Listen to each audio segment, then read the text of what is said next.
In 2003, two amazing things happened. Mars made its closest approach to Earth in over 60,000 years, and Star Wars Knights of the Old Republic was released. An RPG made by BioWare and published by LucasArts that had the Star Wars license? Great. What couldn't go right? Nothing really. From the moment you're done creating your character and hit play, you get drawn into this game's world. Starting with the obligatory opening crawl of Star Wars. You read about Darth Malak, who has now unleashed his invincible Sith armada upon the galaxy. He's crushing all resistance and in his conquest has left the Jedi Order scattered and vulnerable, killing thousands of knights. More and more swear their allegiance to this new Sith master. So now you know what's going on. This guy is really damn threatening and has the galaxy in his control. Then the crawl continues with what is happening right now. That the Jedi battle fleet engages the forces of Malak. The crawl ends, a little cutscene is played showing the scenery in space, and the game starts. You'd expect this game to let you be one of those Jedi taking out one of Malak's cruisers, yeah. But what? You're being woken by a Republic soldier called Trask, telling you to get up quick, get your gear and move your ass out. You're just a Republic soldier. There's nothing epic about you. You're on the ship and you need to get the hell off it as it's being bombed to little pieces by the Sith.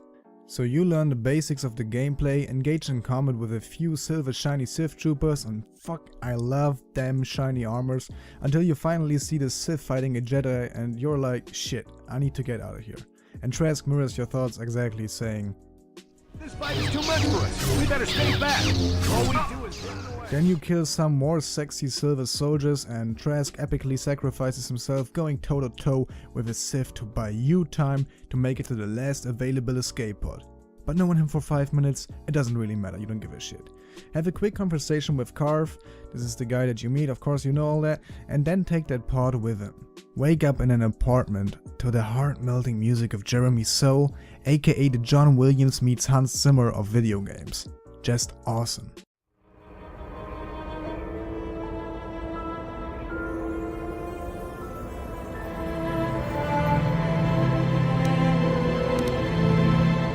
I will now try to point out, as best as I possibly can, what the main reasons are which make Star Wars Knights of the Old Republic such a timeless masterpiece, which to the date of 2018 occupies the number 2 slot of my favorite games of all time list.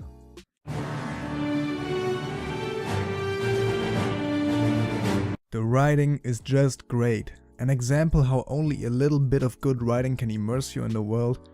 You meet Canderous in a lower city. You'd like to ask him some questions, he tells you to piss off and get lost. Later you meet Canderous in the Undercity. You have to work together to kill some incoming rat ghouls. You want to ask him questions, now he's nicer than in the lower city. He tells you this isn't exactly the best place for conversations, but since you helped him, you might as well ask him a thing or two. These two simple conversations already tell you a big deal about his character without rubbing it in your face. You proved your worth in battle. Canderous obviously is a man who respects a fighter when he sees one. The mercenaries who accompanied Canderous into the lower city, on the other hand, they died quickly against a few rock ghouls. His reaction to their deaths is just cold, and he even slightly mocks them, making clear that Canderous is also a guy who has zero tolerance for weak people. This is just good writing. In most other games he'd just rub it in your face. "These guys were weak. I have no tolerance for weakness. I only respect true fighters." Well, now that I said that, it sounds like it could actually be a line from some other game.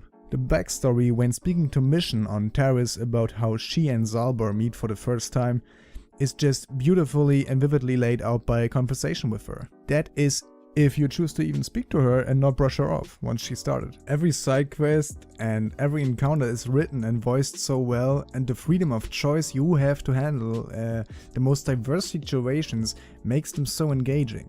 Just like the dialogue between the companions where you, the player, aren't even asked. Are you ready to have a civil chat? Or is this gonna be another childish tantrum? Tantrum? I'm trying to apologize, you nerf herder. When they just start talking out of the blue, your choice again to influence that scenario. Take a side, stay neutral, etc. What I just laid out here is the level of skill the whole game is written with. Characterization is great, the main story is engaging and gripping, side quests have a lot of love and care put into them. You can really see that the writers are true Star Wars fans.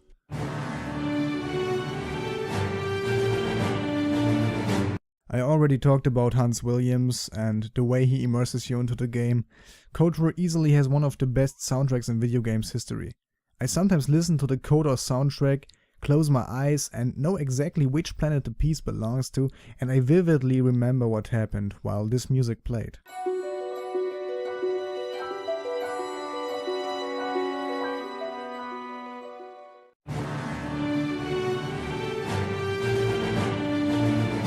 Many people actually hate Terrace.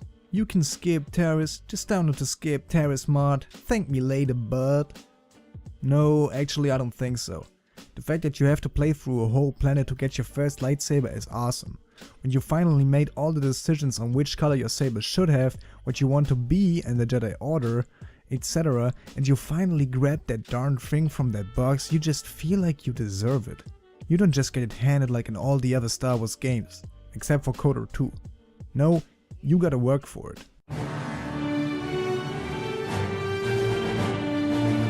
The companions are actual characters. No boring cardboard like yes men like in many other RPGs.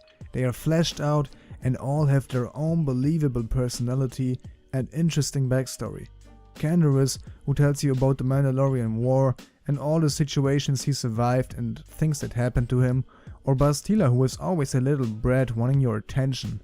Carve telling you about his quarrels with his old mentor. Jolee sharing grey Jedi wisdom in his own sarcastic old fart kind of way. The list goes on. These companions add up to the immersion, which leads me to the next point.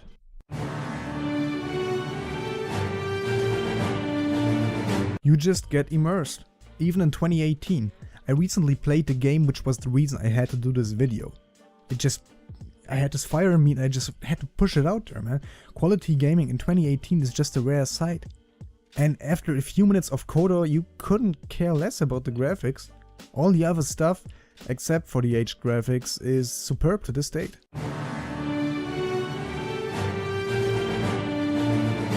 The unvoiced player character. Not 4 choices, which are all the same. Sometimes you only get 2, sometimes you might even only get 1 thing to choose from, but most often you are given 5 or 6 choices in dialogue. Choices which change the quest outcome. No voice from an actor that you are not satisfied with. Go away. There is no need for audio. Official petition: more budget for complex dialogue, less for mostly shitty, unemotional voice actors. Go away. There you have it. These are the main reasons I love Kotor so much and why I think it's a great game. This video doesn't do the game justice. This game is just a big fat package of awesomeness, and to break everything great about it down would take ages, and I could probably fill books the size of the whole Harry Potter series. The goal of this video is to motivate anyone who hasn't played it just to play it. Make people who played it play it again, and last but not least, share my love for this epic masterpiece. Thanks for watching, guys. I hope you liked this video. My throat is kind of sore now. If you enjoyed it, thumbs up, all that, yank that bell bullshit. I'm not really too familiar with all that. Every side quest, every encounter is written and voiced so well. And the